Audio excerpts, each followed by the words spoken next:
Everyone, आप सभी का स्वागत है हमारे यूट्यूब चैनल एडुवेलर पॉइंट पर। तो आज हम करने वाले हैं कक्षा 10वीं आपकी क्लास 10th का चैप्टर नंबर 9 करने वाले हैं। बहुत ही ज्यादा इम्पोर्टेंट चैप्टर है, बहुत ही इम्पोर्टेंट कॉन्सेप्ट आप इस चैप्टर में देखेंगे। Heredity and evolution. Heredity and evolution क्या है ये हम देखेंगे इस चैप्टर में। कैसे हमारी जो बॉडी है एक सिंगल सेल से एक as an human as an पूरी बॉडी डेवलप हुई है वो हम देखेंगे। ठीक है, तो बहुत सारी इंपॉर्टेंट चीजें हैं इसमें, तो आप ध्यान से पूरे चैप्टर को देखें। इससे पहले दो इन्फॉर्मेशन मैं आपको देना चाहूंगी। और भी जो चैप्टर्स है साइंस के क्लास 10 के वो हमारे यूट्यूब चैनल पे अपलोड हो चुके हैं, आप जाइए उन्हें देखिए, लाइक करें, कमेंट कर अपने फ्रेंड्स के साथ शेयर करें। और इंग्लिश ग्रामर की हमारी एक सीरीज शुरू हो चुकी है जिसमें हमने बहुत सारे टॉपिक ऑलरेडी कवर कर लिए हैं। आप जाके उनसे चेक कर सकते हैं, वो आपकी स्कूल के सिलेबस की पॉइंट ऑफ व्यू से बहुत इंपॉर्टेंट है। और हर कम्युनिटी के लिए ये, हर कम्युनिटी के एज ग्रुप के लिए ये जो है वो बहुत इंपॉर्टेंट है, क्योंकि आपको इसमें इंग्लिश इंप्रूव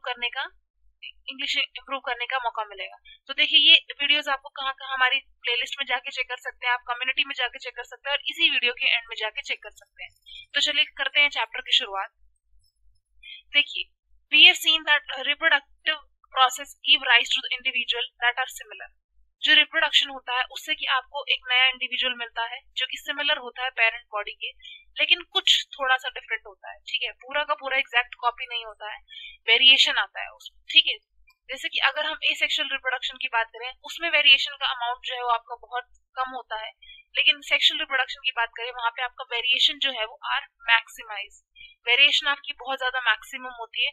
और इसीलिए जो कि हम जो है वो अपने पेरेंट्स से थोड़े से डिफरेंट दिखते हैं। But in number of animal including human being with which reproduce sexually, quite distinct variation are visible among the different individual, and in this chapter we shall be studying the mechanism by which variation are created and inherited. देखिए, हम ये chapter ये पढ़कर आए हैं कि variation के कारण जो है वो हमारे पेरेंट्स से थोड़ा सा अलग दिखते हैं। ठीक है, अभी वो वेरिएशन कैसे आती है हमारे अंदर और हम उसे कैसे इनहेरिट करते हैं ये हम देखेंगे इस चैप्टर के अंदर। ओके, लॉन्ग टर्म के कॉन्सिक्वेंसेज होते हैं, जैसे एक्यूमुलेशन होता है वेरिएशन का। और फिर एक इंटरेस्टिंग पॉइंट ये है कि इसमें हम इसी के बेसिस पे आपका इवोल्यूशन होता है। देखिए, पढ़ते हैं आगे, accumulation of variation during reproduction. ये जो आपका वेरिएशन है वो कैसे एक्यूमुलेट होता है पूरी बॉडी के अंदर एंड देन आपका रिप्रोडक्शन के टाइम पे। देखिए, inheritance from the previous generation provide both a common basic body design and a subtle change in it. देखिए, आपके पेरेंट्स से आप बन रहे हैं। ठीक है, एक जो बेबी बन रहा है, जो इंडिविजुअल बन रहा है, उसका जो बेसिक बॉडी डिजाइन है, जैसे कि 2 हाथ, 2 कान, 2 आंखें, 2 पैर, ये जो बेसिक बॉडी स्ट्रक्चर है वो वैसा पेरेंट जैसा ही होगा, लेकिन उसके अंदर भी कुछ थोड़े थोड़े चेंजेस होंगे। ठीक है, क्योंकि जो एक जनरेशन से नेक्स्ट जनरेशन में जाते हैं तो ये चेंजेस ऑटोमेटिकली होते हैं, क्योंकि आपका जो डीएनए है वो जब जुड़ता है तो थोड़ा सा चेंज होके जुड़ता है।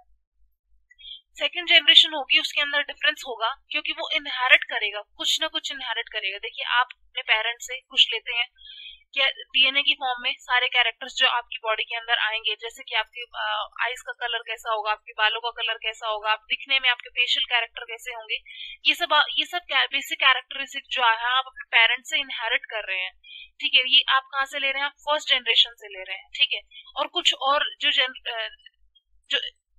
और जो कैरेक्टर है वो आपके अंदर बाय द टाइम डेवलप हो रहे हैं। ठीक है, और इसी की वजह से आपका नया एक इंडिविजुअल बनता है। देखिए, ये जो फिगर है 9.1, इसमें एक एक्टिविटी कुछ के थ्रू आपको एक बात समझाने की कोशिश की गई है। 9.1 जो है would represent the situation if a single individual reproduce as happen in asexual reproduction. ये बता रहा है कि अगर ये सिंगल हैगा और ये रिप्रोड्यूस करता है, तो ये देखो, if one bacteria divide and then resulted 2 bacteria divide again. देखिए, ये डिवाइड हुआ, इसमें 2 बैक्टीरिया थी। ठीक है, अभी ये दोनों भी अपने अपने अलग अलग तरीके से डिवाइड हुए। ठीक है, जैसे कि ये 2 में डिवाइड हुआ, ये 2 में डिवाइड हुआ, राइट। तो ये क्या कह रहा है, there would only be a minor difference between them. ठीक है, ये कह रहा है कि बहुत ही थोड़ा, मान लो इसके अंदर कुछ चेंज आ गया एनवायरमेंट की वजह से, कुछ भी आग लगने की वजह से या फिर आंधी आने की वजह से, तूफान आने की वजह से, बाढ़ आने की वजह से इसकी बॉडी के अंदर बनने में कुछ चेंज हो गया, ये जुड़ने में कुछ चेंज हो गया डीएनए के और इसकी बॉडी में। ठीक है, तो ये पेरेंट से थोड़ा सा अलग दिख रहे हैं ना, ये देखिए ये ऊपर वाला इसका रेड है, तो इसके जो बच्चे होंगे मतलब इसके जो बेबी होंगे उसके अंदर ये चीज सेम ही होगी, कुछ और नया वेरिएशन आ जाएगा। ठीक है, तो जब ये आपकी यहाँ से यहाँ आपकी फर्स्ट जनरेशन थी, यहाँ से यहाँ आपकी सेकंड जनरेशन थी। ठीक है, तो जब इस वाले ये जो ग्रीन वाला है इसके जब बेबी होगा तो ये दोनों की ये सिमिलैरिटी सेम ही होगी पेरेंट्स से, राइट। बट देखो एक और चीज, इन सबका कलर ब्लू ही है, ऐसा क्यों है? क्योंकि जो बेसिक डिजाइन है, बॉडी डिजाइन, वो तो सेम ही रहेगा, बट थोड़ा बहुत कलर का वेरिएशन जो है वो जनरेशन टू जनरेशन आ रहा है, क्योंकि जब डीएनए कॉपी होता है तो उसमें इनएक्यूरेसी आ जाती है, डीएनए एक्यूरेटली कॉपी नहीं हो पाता जैसे एग्जैक्टली वो है। मैंने कहा ना, जब वो जुड़ता है तो वो ऊपर नीचे होकर जुड़ता है सेक्सुअल रिप्रोडक्शन के अंदर, और इसी वजह से बहुत ही ज्यादा डाइवर्सिटी आती है। क्या आती है? डाइवर्सिटी आती है। ठीक है, डाइवर्सिटी मतलब अलग अलग तरीके से रहना अलग अलग कैरेक्टर्स के साथ। ठीक है, yes, all these variations in a species have equal chances of surviving in different environment in which they find themselves, obviously not depending on the nature of variation। देखिए मान लो ये इसके अंदर ये वेरिएशन आ गई, ठीक है, अभी ये मान लो ये दो बैक्टीरिया हैं, ये किसी कारण से है ना जंगल में सरवाइव कर रहा है और ये किसी कारण से पहाड़ में सरवाइव कर रहा है। ठीक है, तो अभी ये जो है ये जंगल में सरवाइव कर रहा है, वहां इतनी ज्यादा गर्मी नहीं होगी, वहां मतलब टेम्परेचर ठंडा होगा, लेकिन यहाँ जो पहाड़ों में होगा तो इसका टेम्परेचर यहाँ का गर्म होगा, ज्यादा होगा। तो दोनों अपनी नेचुरल जो कंडीशंस हैं, जो एनवायरनमेंट की कंडीशंस है, उनमें अपने आप को सरवाइव करा पा रहे हैं।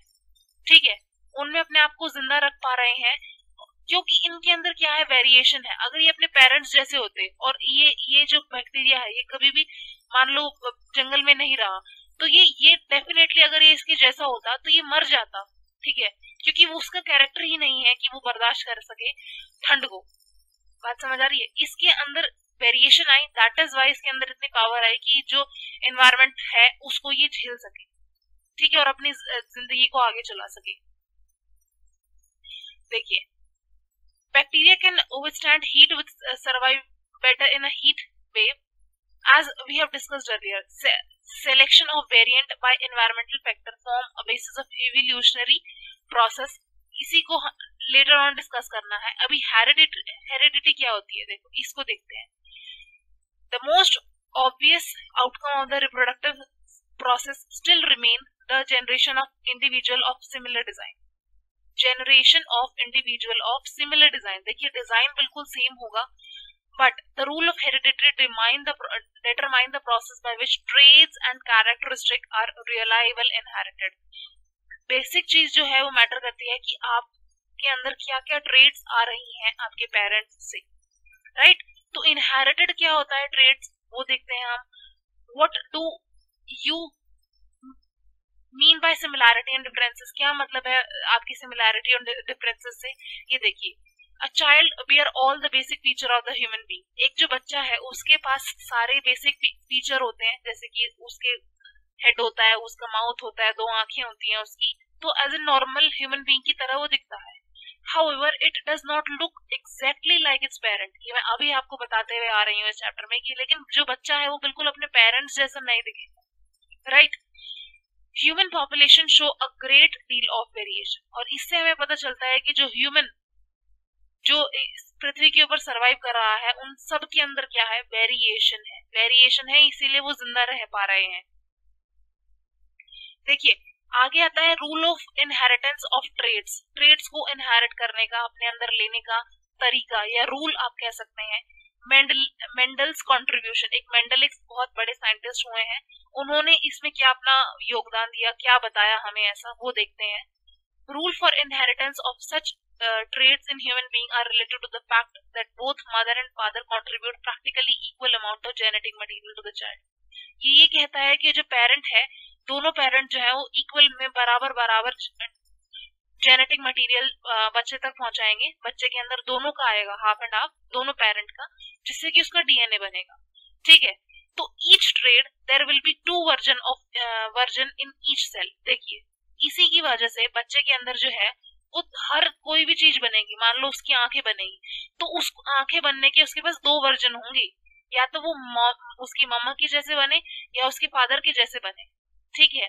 तो दैट डिपेंड्स कि वो किस चीज के ऊपर मैटर कर रहा है। दो वर्जन होते हैं लेकिन चाइल्ड के बनने के, चाइल्ड का हर एक फीचर बनने के, क्योंकि पेरेंट कुछ फीचर जो है वो पेरेंट मदर से आ रहे हैं, कुछ फादर से आ रहे हैं। What will then the trait seen in the child be? अभी ये कैसे पता चलेगा कि चाइल्ड, जैसे मान लो मदर की आंखों का कलर ब्लैक है और फादर की आंखों का कलर ब्राउन है, तो चाइल्ड की आंखों का कलर कैसा होगा, ये डिटरमाइन करना थोड़ा सा मुश्किल होता है, बट लेकिन हम डिटरमाइन कर पाते हैं, बता पाते हैं कि जो चाइल्ड है, पॉसिबिलिटी ये है कि चाइल्ड की आंखों का कलर ऐसा ही होगा, ठीक है। तो मेंडल ने यही एक काम किया था हमारे लिए, ठीक है, और उसने एक रूल बनाया, एक बॉक्स बनाया, ठीक है। उससे ये पता चलता है कि इनहेरिटेंस होता कैसे है। मान लो कि अगर फादर की आईज जो है वो ब्राउन है, तो देयर इज अ प्रोबेबिलिटी कि जो चाइल्ड होगा उसकी भी आंखें ब्राउन ही होंगी, ठीक है। तो and it's interesting to look at some of his experiment from more than a century ago. ये देखिए, ये इसके थ्रू बताया था, हम भी इसी के थ्रू समझते हैं। Mendel used a number of contrasting visible character of the garden: peas, round, wrinkle, seed, tall, short plant, white, violet flower, and so on. उस देखो मेंडल ने क्या लिया, ठीक है, इसने ये गार्डन में गया और इसने देखा कि कुछ पीस थी जो कि राउंड थी, राउंड एंड रिंकल थी, बड़ी और छोटी प्लांट थे, व्हाइट और वॉयलेट कलर के फ्लावर थे, ठीक है, और इस तरीके से वो देखता गया। उसने क्या लिया, ही टुक पी प्लांट, ठीक है, मटर के दाने, मटर का पौधा लिया उसने, और उसकी कुछ कैरेक्टरिस्टिक उसने नोट की कि भाई इसका जो पेड़ है वो लंबा है और छोटा है, और ये क्या प्रोड्यूस करता है, प्रोजेनी बाय क्रॉसिंग देम, ठीक है। कैलकुलेट किया परसेंटेज का कि वो कितना बड़ा हो सकता है या कितना शॉर्ट, प्रोजेनी समझते हैं, पेरेंट से किसी चाइल्ड का बनना प्रोजेनी होता है, ठीक है, ये किसी भी चीज का पैदा होना। देखिए फर्स्ट प्लेस में क्या होगा, इसने क्या किया, एक बड़ा वाला पौधा लिया मटर का और एक छोटा वाला पौधा लिया और दोनों को आपस में ब्रीड कराया। तो अभी जो नया बनेगा वो क्या बनेगा वो आपको बताना है। देखिए, there were no half way characteristic in first generation और F1 प्रोजेनी। F1 देखिए, F1 में क्या कह रहा है, no half way characteristic in the first generation और F1 progeny, no medium height plant. देखो इसके अंदर कोई भी मीडियम हाइट का प्लांट नहीं है, आप बात को समझने की कोशिश करना। मैं ये कह रही हूँ कि इस F1 प्रोजेनी के अंदर जो है, प्रजाति के अंदर कोई भी मीडियम साइज का पौधा नहीं है, ऑल द प्लांट या तो बड़े हैं या तो छोटे हैं। This mean that only one parent trade was scene. देखो बहुत बहुत इंपॉर्टेंट बात बोली गई है ये, कि देखिए यहाँ हमने बड़े वाले और छोटे वाले पौधे को ब्रीडिंग कराया था, तो हमें सारे बड़े के बड़े पौधे मिले। इससे हमें ये पता चलता है कि सिर्फ एक पेरेंट, सिंगल पेरेंट का कैरेक्टर शो हो रहा है, पहली चीज ये, ठीक है। दूसरी चीज क्या कह रहा है, not some mixture of two, और कोई भी ऐसा नहीं है जिसके अंदर दोनों का मिक्सचर हो, कि मदर का भी और फादर का भी, दोनों पौधे का, ऐसा नहीं होगा, ठीक है। So the next question was, were the tall plant in F1 generation exactly the same as the tall plant of parent generation? तो क्वेश्चन ये उठता है कि ये जो नए, मतलब ये जो ऑफस्प्रिंग हुए हैं, इसमें जो जितने भी पौधे हैं, क्या ये अब इनके अंदर जो क्वालिटी है वो पेरेंट जैसी है या कुछ अलग है? तो मेंडेलियन एक्सपेरिमेंट ये टेस्ट करता है कि both the parent plant F1 tall plant to produce by self pollination, और इससे ये बताता है कि जो इसमें रिप्रोडक्शन हुआ है वो सेल्फ पॉलिनेशन हुआ है, एंड जो प्रोजेनी है पेरेंटल प्लांट की are of course all tall, और इसी वजह से जो प्रोजेनी बनी है सारी की टॉल बनी है सेकंड जनरेशन के अंदर, ठीक है, दैट इज F2। तो F2 progeny of the F1 tall plant are not all tall, ठीक है, instead 1/4 of them are short, and these indicate that both tallness and the shortness trait were inherited in F1 plant, but only the tallness trait were expressed। ये कहने की कोशिश कर रहा है कि देखिए हर एक के अंदर, ये जो बाकी 4 ऑफस्प्रिंग हुए हैं ना, इन सब के अंदर जो है वो ये कैरेक्टर रहेगा छोटे और बड़े दोनों होने का। देखो एक बहुत इंपॉर्टेंट चीज मैं अभी पीछे आपको जो बता रही थी, मैं दोबारा से एग्जांपल देके क्लियर करती हूँ। ये इसके अंदर बड़ा रहने का वो है, क्वालिटी है इसके अंदर छोटा रहने का, ये छोटा ही दिखाएगा। इसका जो सिंगल बच्चा होगा, चाइल्ड होगा, वो छोटा ही होगा। लेकिन जब ये दोनों आपस में ब्रीड करेंगे तो ये जो नया ऑफस्प्रिंग बना है इसके अंदर बड़ा रहने की भी कैपेबिलिटी है और छोटा रहने की कैपेबिलिटी है। द थिंग इज कि कौन सा डोमिनेंट हो रहा है वही आपको दिखेगा। ठीक है, अभी इन सब के अंदर टॉलनेस जो है वो डोमिनेंट हो रहा है, ज्यादा है मात्रा में, ज्यादा मात्रा में है। दैट इज वाई ये टॉल प्लांट टॉल बना है। अगर इसके अंदर छोटे वाले प्लांट के ज्यादा जर्म होते तो वो छोटा बनता। ठीक है, तो ये डिपेंड करता है कि कौन सी ट्रेड एक्सप्रेस हो रही है। ट्रेड तो सारी की सारी इनहेरिट होती है, लेकिन कौन सी एक्सप्रेस हो रही है वो डिपेंड करता है। This led Mendel to propose the two copy of the factor, इसे ही हम बोलते हैं जी। Okay, controlling trait are present in sexually reproducing organism. These two may be identical or may be different, और ऐसा हो सकता है कि ये अलग हो या फिर सेम भी हो सकते हैं depending on the parentage. A pattern of inheritance can be worked out with the assumption as shown in 9. Figure 3. ये देखिए नीचे जब टॉल को इनमें से मान लो ये दो उठाए और इन दोनों को यहाँ नीचे लाके ब्रीड कराया गया तो 3 पौधे जो है वो बड़े हुए, लेकिन जो चौथा हुआ वो छोटा हुआ। ऐसा क्यों? क्योंकि इन तीनों के अंदर, मतलब चारों के अंदर बड़ा और छोटा रहने की ट्रेड है, और वो जो यहाँ से आई है। लेकिन देखिए इसके अंदर 4 में से 3 में न सिर्फ बड़े वाला लॉन्ग ट्रेड शो कर पाया, लेकिन जो एक बच गया वो शॉर्ट ट्रेड ही शो कर पाया। ठीक है, तो आई होप आपको ये स्टोरी पूरा क्लियर हो गया होगा। In this experiment, both T and T plant are tall, and while only TT short. ये समझ आ गया होगा। In the other one, only single copy of T is enough to make the plant T. ये देखिए, ये आपके T है ना, ये बड़ा T डिनोट कर रहा है T टॉल प्लांट, ठीक है, छोटा T शॉर्टर को। तो ये देखिए इन सब के अंदर बराबर से बड़ा वाला T और छोटा वाला T आया है, लेकिन बड़े वाला T अपने आप को दिखा पा रहा है, छोटे वाला T अपने आप को दिखा नहीं पा रहा है। यहाँ पर आइए, एक बड़े वाला टी है, एक छोटे वाला टी है, बड़े वाला टी है, छोटे वाला टी है। इन सबके अंदर भी बड़े वाला टी और छोटे वाला टी हैगा, बट डोमिनेंट कौन सा हो रहा है? बड़े वाला टी दिखा पा रहे हैं, और इसमें छोटे वाले आए दो तो ये छोटा अपना साइज दिखा पा रहा है। ठीक है,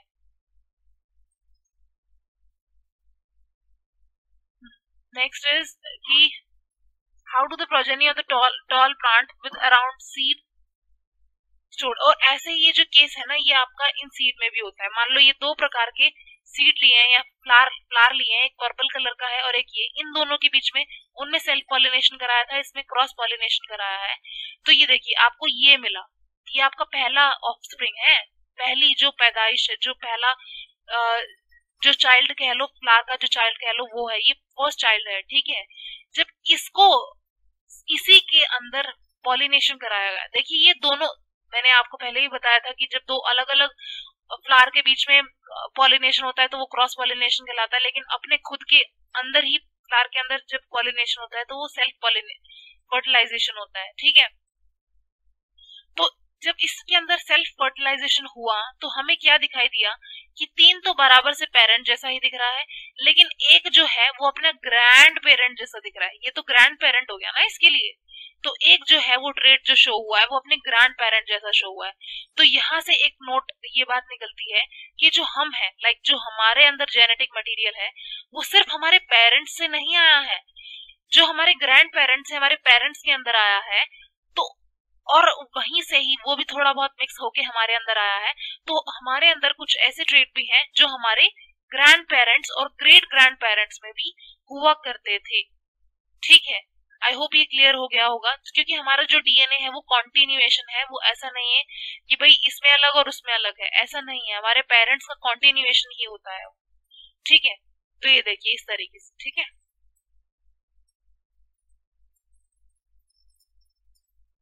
how do these trait get express, देखिए वेरी इंपॉर्टेंट टॉपिक।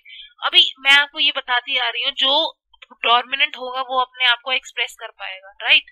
तो अभी ये समझना जरूरी है कि ये अपने आप को शो कैसे कर पाते हैं। ये देखिए, ये आपने एक ये राउंड जो है वो सीड लिया और दूसरा ये व्रिंकल सीड लिया, ठीक है, व्रिंकल पड़े हुए हैं इसमें। ये येलो कलर का एक ग्रीन कलर का है, ठीक है, यहाँ से ये लिया और दोनों में जब इनका पॉलिनेशन कराया गया, फर्टिलाइजेशन कराया गया, तो आपको येलो कलर का मिला, येलो कलर का राउंड मिला, लेकिन कैरेक्टर इसके पास इस वाला भी है, ठीक है। तो इधर से आपने ये दो लिए, ये दो उठाए और दोनों में फिर से जो है वो ब्रीडिंग कराई, तो आपको जो है वो रिजल्टेंट ये मिलता है, ठीक है, ये पूरा रिजल्टेंट मिलता है, ये पूरा। इससे मतलब इतने सारे रिजल्टेंट मिलते हैं, जैसे कि आपके 315 राउंड और येलो कलर के ऐसे सीड आए, और 108 आपके राउंड और ग्रीन कलर के आए, 101 आपके व्रिंकल और येलो आए, और 32 आपके व्रिंकल और ग्रीन आए, ठीक है। टोटल सीड आपके इतने बने थे और वेरिएशन जो है वो इतनी आई। ये पूरा पैराग्राफ आपका यही कहने की कोशिश कर रहा है, ठीक है। Consider how enzymes produce and it is an interpretation of the Mendeleev experiment that we have discussing are correct, then both parent must be contributing to equally to the DNA and the progeny of sexual reproduction. दोनों parent बराबर से अपना role play करते हैं, and if both the parent can help to determine the trait in the progeny, both parent must be continuing a copy of the same gene. This means that each pea plant must have two set of all gene, one inherited from each plant. For this mechanism to work, each germ cell must have only one gene set, ठीक है। तो ये कह रहा है कि अगर दोनों अपने पे डोमिनेंट हो जाएंगे तो चाइल्ड का दूसरा ये कैरेक्टर देखने को मिलेगा। How do germ cell make a single set of gene from normal to copies? अभी ये क्वेश्चन है कि जो जर्म सेल होता है वो सिंगल सेट कैसे बनाता है जीन का, दो copies.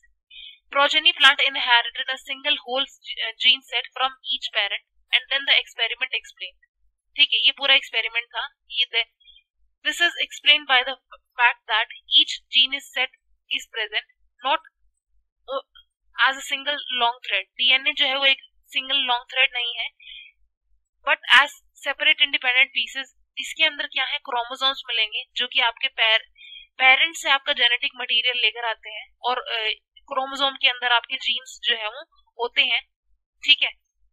Each cell has two copy of each chromosome. हर एक सेल के पास जो है वो दो कॉपी होती है क्रोमोसोम की, एक मेल और दूसरा फीमेल। तो पेरेंट की मतलब आपके अंदर जो क्रोमोसोम है उसके अंदर दो कॉपी है डीएनए की, राइट। एक आपकी मेल आपकी मदर की है और दूसरी आपकी फादर की है।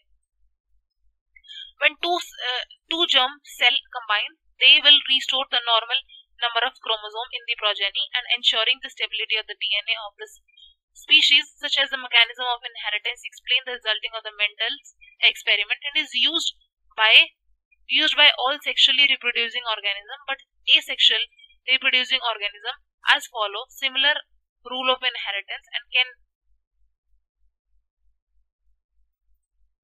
can we work out how inheritance might work, ठीक है। तो आई होप आपको ये क्लियर हो गया होगा। एक बहुत ही इंपॉर्टेंट टॉपिक इसमें आता है सेक्स डिटर्मिनेशन का। आपको कैसे पता चल सकता है कि जो अभी अनबॉर्न बेबी है वो आपका गर्ल है या आपका बॉय है। ऑल्दो इट इज इलीगल, लेकिन डेफिनेटली बताया जा सकता है बिफोर बर्थ कि होने वाला बच्चा जो है वो आपका गर्ल होगा या बॉय होगा। देखिए बहुत इंटरेस्टिंग फैक्ट है ये, मैं आपको शॉर्ट में इस लाइन बाय लाइन बताऊंगी। ये देखिए, ये आपका मेल है और ये आपका फीमेल है, ठीक है। मेल के अंदर हमेशा जो क्रोमोसोम होता है सेक्स क्रोमोसोम, उसके अंदर एक एक्स और एक वाई होता है। एक्स सिग्निफाई करता है आपका गर्ल को, एक्स वाई सिग्निफाई करता है बॉय को, वाई बॉय को, राइट। एंड ये तीन केस बनते हैं, राइट। एंड एक्स के अंदर जो फीमेल है वो बहुत न्यूट्रल रहती है, ये डिपेंड नहीं करता एक फीमेल के ऊपर कि होने वाला जो बेबी है वो आपका गर्ल होगा या बॉय, ये totally depend on the father, okay. ये आपका दो एक्स प्रेजेंट होंगे फीमेल के अंदर और मेल के अंदर एक्स वाई प्रेजेंट होंगे। देखिए जब पेरेंट से मेल से आपका एक्स आएगा, ठीक है, और आपका फीमेल से एक्स आएगा, फादर से भी एक्स आया और इससे मदर से भी एक्स आया, और जब वो दोनों जुड़ते हैं, फर्टिलाइज होते हैं, जाइगोट देता है, तो वो आपका एक्स एक्स बन जाता है। और मैंने ये बताया एक्स एक्स होगा तो डेफिनेटली वो क्या बनाएगा, एक गर्ल बनाएगा, ठीक है।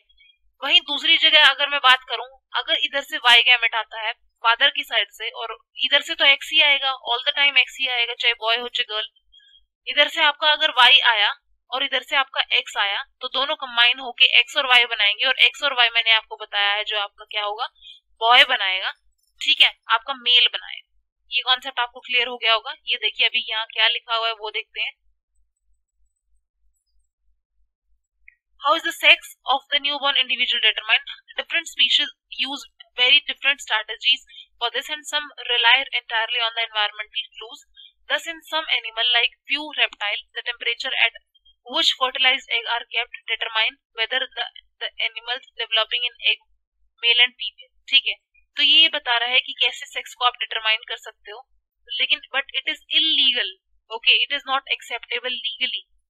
However, in human being, the sex of an individual is largely genetically determined, and in other words, gene inherited from our parents decided whether we will be boy and a girl. Yes, of course, जो हमारे parents से जो हमारे अंदर gene आएगा उस चीज पे डिपेंड करता है कि हम जो हमारा जो कैरेक्टर है वो मेल होगा या बॉय का हो, फीमेल का होगा या मेल का हो।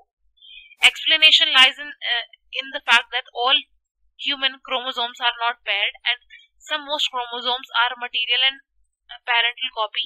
We have 22 pairs, but one pair is called sex chromosome. हमारे पास 22 पेयर हैं हर एक सेल के अंदर क्रोमोसोम के, और जो 23वां पेयर है, मतलब टोटल 46 है, ठीक है, 46 है, और जो 23वां पेयर है वो आपका सेक्स क्रोमोसोम है, ठीक है। Women have perfect pair of sex, जैसे कि हम एक्स बोलते हैं, लेकिन मैन के पास जो है वो एक एक्स और एक वाई होता है। ये मैंने आपको बात क्लियर कर दी है, आई होप क्लियर हो गया होगा, ठीक है। देखिए अब आपका इवोल्यूशन कैसे हुआ ना, वो थोड़ा सा देख लेते हैं एक बार हम। Evolution, how evolution take place, evolution कैसे हुआ, ठीक है। देखिए there is an inbuilt tendency to variation during reproduction, variation आती है रिप्रोडक्शन के थ्रू, ये आपको पता है। Both because of the error in DNA copying, DNA copy होने में एरर कर देता है, इसीलिए वेरिएशन आती है। इसके थ्रू समझते हैं इस पूरी कहानी को। ये देखिए ये क्या होता है, consider a group of 12 red beetle, 12 red beetle है, ठीक है। अज्यूम करना इन सम bushes with green leaves, ठीक है। Their population will grow by sexual reproduction and therefore can generate a variation, ठीक है। अभी ये क्या है कि इसके अंदर रिप्रोडक्शन हुआ और कुछ जो है वो वेरिएशन आई। Now let us think some different situation. ये देखिए ये फर्स्ट सिचुएशन सोचा हमने, क्या हुआ, colour variation arises during reproduction and there is one beetle that is green, this one, ये वाला पहला केस है ये आपका, जिसमें ये एक ही इकलौती हुई, कुछ वेरिएशन हुई और इसका थोड़ा सा कैरेक्टर चेंज हो गया, बाकियों से वेरिएशन है, ये पहला केस है। वन बेटल जो है वो आपकी हरे की बजाय लाल हो गई, एंड दिस बेटल हरी हो गई लाल की बजाय। This beetle moreover can pass the colour to its progeny, और ये क्या करेगा, ये जो हरा कलर है वो सब जगह फैला देगी, मतलब फैला देगा ये जो बीड है, और सारे के सारे फिर क्या लग जाएंगे, ग्रीन होने लग जाएंगे। This progeny beetle are green and crow can't see green colour. अभी देखो दूसरा केस का क्या है कि अगर कौवा इनको खाने के लिए आएगा, क्रो इनको खाने के लिए आएगा, क्रो इनको खाने के लिए आएगा, तो उसको रेड रेड तो दिख जाएगा लेकिन उसे ग्रीन नहीं दिखेगा, तो वो रेड तो सारे बेटल खा लेगा लेकिन ग्रीन वाला छोड़ देगा। अभी ग्रीन वाला बच गया, उसमें फिर से रिप्रोडक्शन हुआ, तो जो मैक्सिमम जो आपकी वो थी अभी जो प्रोजेनी हुई और जो मैक्सिमम बीट आई वो आपकी ग्रीन आई, क्योंकि ग्रीन में ही तो रिप्रोडक्शन हुआ है, तो अब जो चाइल्ड होगा वो ग्रीन ही तो होगा, ग्रीन कैरेक्टर के साथ ही तो होगा। क्रो ग्रीन नहीं देख सकता है, इसीलिए वो जो है वो उसको नहीं खाएगा और वो बच जाएंगे और अगली जनरेशन के अंदर वो दिखाई देंगे, और रेड वन की जो पॉपुलेशन है वो बढ़ जाए। दूसरी सिचुएशन क्या कहती है कि color variation arises due to reproduction, and now it is the result in the petal that a blue in color instead of red। और ये देखिए यहाँ पर है ना, एक जो है वो कुछ वेरिएशन की वजह से ब्लू हो जाती है, और ऐसी कुछ सिचुएशन रहती है यहाँ पर भी ब्लू जो है वो बढ़ना शुरू हो जाता है, अभी क्या रहता है कि एक एलिफेंट आता है बहुत बड़ा सा और यहाँ इन सब पे पैर रख देता है, और जितनी भी रेड कलर की थी ना वो सारी की सारी क्या हो जाती है, खत्म हो जाती है बेटल, और वो रिप्रोड्यूस नहीं कर पाती है। अभी बच जाती है सिर्फ ये ब्लू ब्लू वाली, ये रिप्रोड्यूस करती है और ये ज्यादा हो जाती है, तो ये वाली कैसी हो गई, ब्लू हो गई सारी। ठीक है, तीसरा केस क्या आता है आपका, वो सिचुएशन वी आर, ये इवोल्यूशन है आपका। ठीक है, जिस but there is an interesting difference too in the two situation. In the first case and variation become common because it is gave a survival advantage, and in the other word it was naturally selected। ठीक है, वो naturally हुआ है, red Beatles को खाया गया है और इसीलिए ग्रीन की जो पॉपुलेशन है वो ज्यादा हो गई है। सेकंड सिचुएशन में आपका ये वाला एलिफेंट फूड रख दिया है तो इसकी वजह से सर्वाइवल नहीं हो पाया। ठीक है, अभी जो थर्ड सिचुएशन आती है वो ये कहती है कि जो बेटल पॉपुलेशन है वो एक्सपैंड करना शुरू कर देती है, लेकिन उनको कुछ बीमारी हो जाती है। ठीक है, उनको कुछ बीमारी हो जाती है, suffering from plant disease, and the almost of leaf material of the betel is reduced, and the betel and beetle of poor nourishment and leaves are plentiful and no genetic change occur. और उसकी वजह से क्या होगा, कोई genetic नहीं आएगा। Generation such as scarcity the plant disease is eliminated, और जिन जिनको जो है वो प्लांट वाली बीमारी हुई है वो सारी की सारी जो है ऑटोमेटिकली मर जाएंगी। ठीक है, अभी दो तरीके से हम ये देखते हैं कि ट्रेड्स को एक्वायर किया जाता है। एक्वायर मतलब आप चीजों को सीख के पढ़ के सीखते हो, अपनी जिंदगी में उतारते हो। और दूसरा होता है आपका इनहेरिटेड, जो आप लेते हैं अपने पेरेंट्स से। ओके,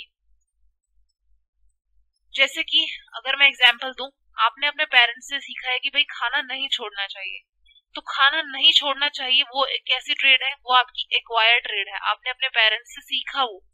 लेकिन वहीं मैं ये कहूं कि आपके जो बाल है वो काले हैं। अभी बाल काले क्यों है भाई, क्योंकि ये जो है वो कहां से, पेरेंट्स से इनहेरिटेड, राइट। तो इनहेरिटेड समझ आ गया होगा।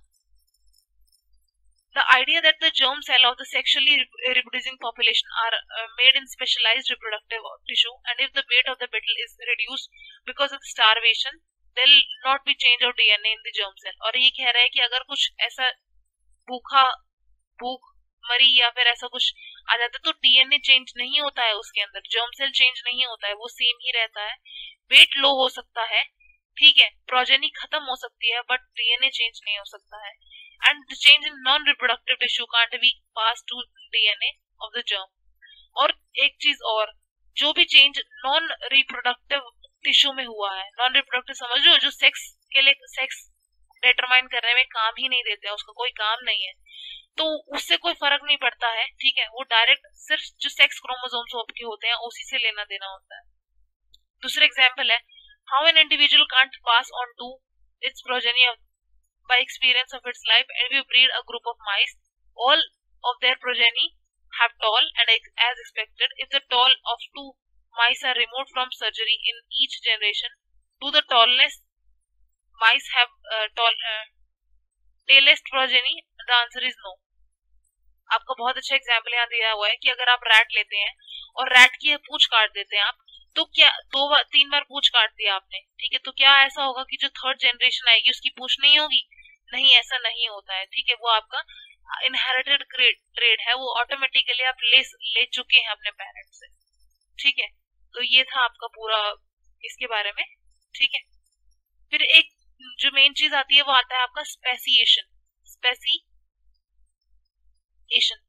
जो आपका स्पीशीज होती है उसी में ही आपका ये कॉन्सेप्ट आता है। क्या कहता है ये कि बहुत माइक्रो इवोल्यूशन है, इसका मतलब क्या होता है, चेंजेस आर स्मॉल एंड बहुत सिग्निफिकेंट होते हैं। चेंजेस छोटे होते हैं लेकिन बहुत इंपॉर्टेंट होते हैं। They simply change some character of particular species. ठीक है, ये क्या बात कर रहा है कि जो स्पीशीज है कोई भी, उसकी जो पर्टिकुलर कैरेक्टर है वो चेंज हो जाती है।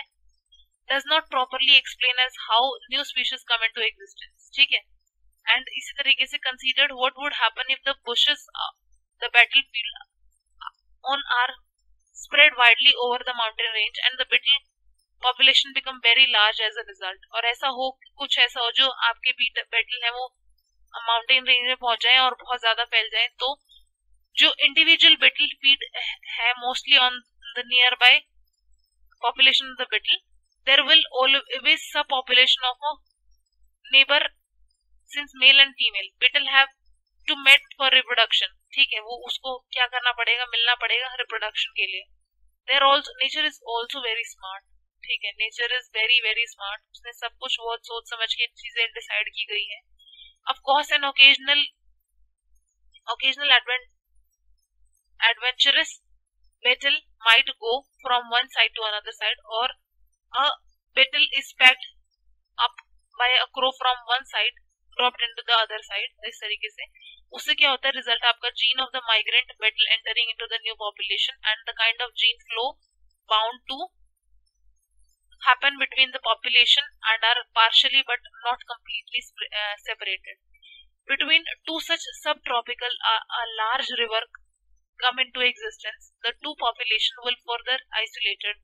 Overpopulation, over generation जो है आपका genetic drift will be accumulate different change in the each subtropical, and the natural selection may be also operate differently in these cases. ठीक है, कि जैसे कि आपका ईगल है, एग्जाम्पल दिया हुआ है, in the territory of one sub population crow are eliminated by eagle. Crow जो है वो ईगल जो है वो क्रो खा जाती है, but this does not happen for the other सब population that where the crow numbers are very high. As a result, a great variation will not be at the first sight, while it will be always selected as the second one, right?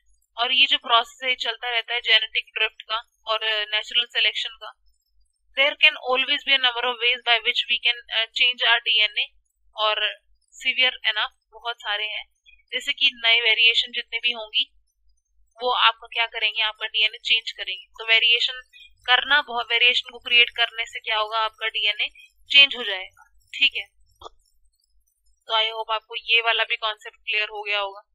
ठीक है, ये आता है हमारा फिर evolution and classification. ये वाला जो चैप्टर है, ये वाला जो पार्ट है, ये वाला हम अपना पार्ट 2 के अंदर कवर करेंगे. ठीक है, मिलते हैं बहुत ही जल्द पार्ट 2 के साथ. आप इतने पार्ट 1 को रिवाइज कीजिए, बहुत अच्छे से सारी कॉन्सेप्ट को क्लियर कीजिए. इसी के साथ फिर हम अपना एनसीईआरटी सॉल्यूशंस भी डिस्कस करेंगे. तो मिलते हैं पार्ट 2 के साथ, तब तक के लिए बने रहे हमारे साथ. Thank you, bye bye.